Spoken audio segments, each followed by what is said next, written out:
De volta aqui no canal, gente, para falar de Grêmio e a partir de agora, nesse conteúdo aqui, a gente vai tratar de alguns temas importantes. Bastidores da derrota do Grêmio, algumas conversas que eu tive nessas horas depois da derrota do Grêmio para o São Paulo, qual é o saldo do Grêmio, o que o Grêmio diz algumas horas depois das primeiras manifestações lá no Morumbi. E também o investimento que o Grêmio fez na janela de transferências. O real valor que o Grêmio gastou em investimentos até agora, o que o Grêmio fez nessa janela, detalhes, informações, bastidores que a gente apura e traz para você. E eu, antes de falar de tudo isso, eu só peço a sua moral. O like no vídeo, se inscrever no canal, entrar para a nossa comunidade de mais de 23 mil inscritos por aqui e ativar o sininho com as notificações, porque aí você, inscrito, com o sininho ativado, vai receber aviso aí no seu celular assim que tiver vídeo novo no ar, tem vídeo todo dia, ou seja, você vai ficar sabendo das informações antes de todo mundo. E já deixa um comentário, né? Já prepara um comentário e vai digitando aí ao longo do vídeo que eu quero ler as mensagens de todo mundo. Vamos começar esse conteúdo aqui falando da derrota para a equipe do São Paulo. Vocês sabem o conteúdo do canal e quem está chegando agora e não sabe, eu explico. O conteúdo do canal é informação, tá? A partir de agora, todos os relatos que eu vou dar aqui não tem absolutamente nada do que eu acho ou deixo de achar sobre o Grêmio, tá? Não é a minha opinião aqui no canal e eu faço isso em todos os vídeos, né? Eu trago a informação que as pessoas do Grêmio me dizem, o que as pessoas do Inter me dizem. Nesse caso, o que eu conversei com pessoas do Grêmio depois da derrota lá no Morumbi. E conversei com pessoas do vestiário, com quem tem trânsito no vestiário, com quem é da direção e faço um resumo, um apanhado aqui de algumas das principais informações. Eu tô até com a minha agenda aberta aqui, porque eu anotei algumas das frases e palavras-chave assim que são importantes para se destacar. Primeiro eu preciso dizer que no todo, tá? A maior parte do discurso do Grêmio, mesmo horas depois do jogo, passei essa quinta-feira inteira aí conversando, vai muito alinhado com o que disse o Antônio Dutra Júnior, né? O vice-presidente de futebol do Grêmio, logo depois do jogo lá no Morumbi, na entrevista coletiva que ele deu na Zona Mista. Tem algumas frases diferentes que eu vou explicar, mas algumas são bem parecidas. Por exemplo, pontos semelhantes. Oscilação, tá? Conversei tanto com gente do vestiário, mas também a direção, assim, unido no sentido de, olha, o Luiz Castro ainda está procurando o time, está procurando as peças, está tentando rodar, está tentando observar as opções que ele tem dentro do elenco e não está conseguindo encontrar as melhores alternativas, tá? E essa oscilação da equipe de fazer alguns bons momentos em jogos, né? Não jogos em si, mas bons momentos em alguns jogos e jogos em que o time vai muito mal, essa oscilação é algo que o Grêmio tem o diagnóstico de que sim, está acontecendo, mas o Grêmio, na maior parte, entende que é algo que até certo ponto é aceitável no início da temporada, né? O Grêmio pode entender que isso pode acontecer porque tem aí 30 dias da estreia do Campeonato Gaúcho, né? E isso me foi dito, inclusive, olha, em condições normais, temperatura e pressão, seria o 6º jogo do Campeonato Gaúcho. E, na verdade, é já a 3ª rodada do Campeonato Brasileiro, Campeonato Gaúcho indo para o mata-mata, pouco tempo de pré-temporada, né? E isso é algo importante, que o Grêmio julga ser importante dentro do seu ambiente.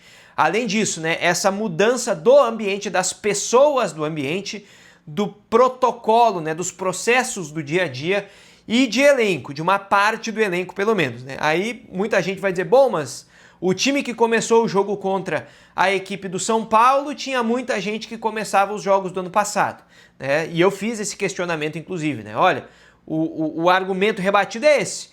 E o que uma das pessoas me disse mas não joga do mesmo jeito.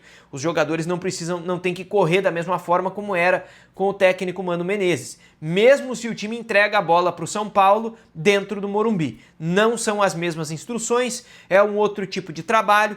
E o Luiz Castro, inclusive, foi se defender do trabalho na entrevista coletiva. Eu conversei com uma das pessoas que aí não é necessariamente do Grêmio, não é de dentro do vestiário, mas é uma pessoa com trânsito ali que me disse, olha, o Luiz Castro foi para a entrevista coletiva para dizer e reforçar muito isso, né?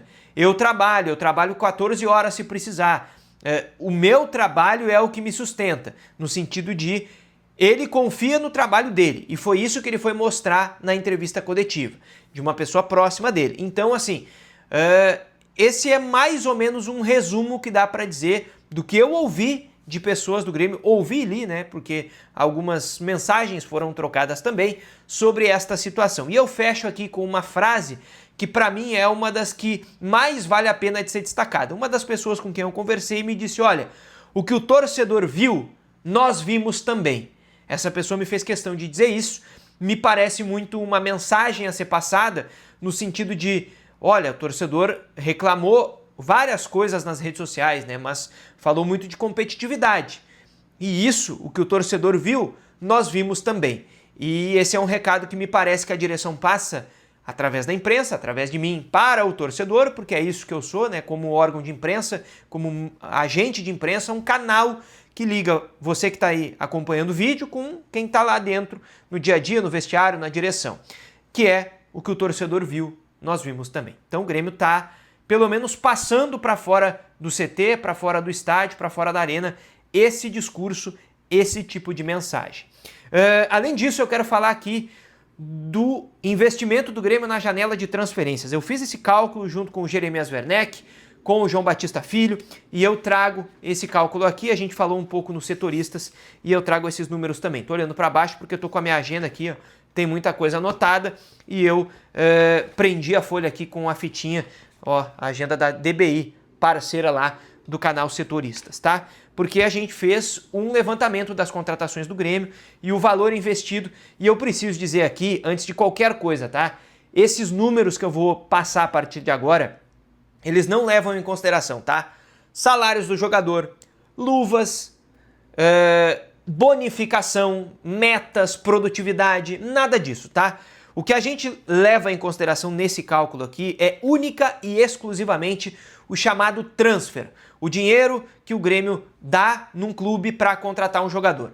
Se você vai comprar um fone de ouvido e dá lá R$200 naquele fone de ouvido, esse é o valor, tá? E é isso que a gente vai levar em consideração. Mesmo se você parcelar esses R$200, esse é o valor, né? Então é isso que a gente leva em consideração aqui nesse cálculo da janela do Grêmio, tá? Uma janela que movimentou muito dinheiro. Por exemplo, o Grêmio fez 6 contratações. Enamorado, 4 milhões de dólares. TT, 7 milhões de dólares. Tô convertendo o valor, tá? Pra gente fazer tudo numa mesma moeda. O Everton rescindiu com o Palmeiras e veio pro Grêmio.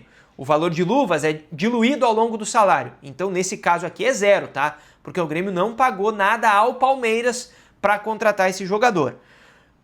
Leonel Pérez, 2 milhões e 800 mil dólares. Caio Paulista, preciso colocar um asterisco aí, tá? Ele vem com salários divididos, então muito provavelmente o Grêmio não pagou nada pelo empréstimo, porque o Palmeiras está dividindo o salário ainda, então normalmente isso acontece. Mas como eu não tenho a confirmação, eu vou deixar um asterisco nesse valor e a gente vai tratar como zero, porque a gente não tem a confirmação de qual é o valor utilizado aqui para empréstimo desse atleta, tá? E Nardoni, 8 milhões de dólares. Lembrando, são os valores fixos dessas negociações, especialmente o Leonel Pérez e o Nardoni, né? Porque a produtividade depende da produção. Então, obviamente, não entra no cálculo. Então, vamos lá. O Everton de graça, Caio Paulista, a gente vai considerar zero aqui como valor, porque a gente não tem a confirmação de quanto o Grêmio pagou pelo empréstimo. 4 milhões do Enamorado, 8 milhões do Nardoni, 2,8 milhões do Leonel Pérez e 7 milhões de dólares, tudo em dólares, do TT. Então são 21 milhões e 800 mil dólares que o Grêmio gastou nessa janela, ou que o Grêmio se comprometeu a pagar a partir desta janela. Todos esses valores aqui são parcelados, são jogadores com contratos aí de 4 anos, o Grêmio vai pagar tudo até o final da gestão Odorico, mas esse é o valor que o Grêmio se compromete a pagar. É o valor que o Grêmio arca nessa janela, que o Grêmio diz que tem como pagar nessa janela, tá? Então isso é importante de ser colocado aqui para explicar como é que a gente chega em 21 milhões e 800 mil dólares, uma janela de 113 milhões e 500 mil reais na conversão, tá? Esse é o valor que o Grêmio investiu, se comprometeu a pagar a partir das contratações que fez. Tem lateral direito ainda que o Grêmio está olhando, se pintar negócio de ocasião, o Grêmio vai buscar, e ainda tem a janela do meio do ano, tá? Então esse é o valor apenas deste início da temporada, dos valores que a gestão Odorico Roman, no seu início de trabalho, se comprometeu a pagar e investiu nessa janela de transferências. Chegou até aqui? Se inscreve no canal, ativa o sininho com as notificações, deixa o teu like por aqui, porque você sabe, a qualquer momento a gente está de volta. Valeu!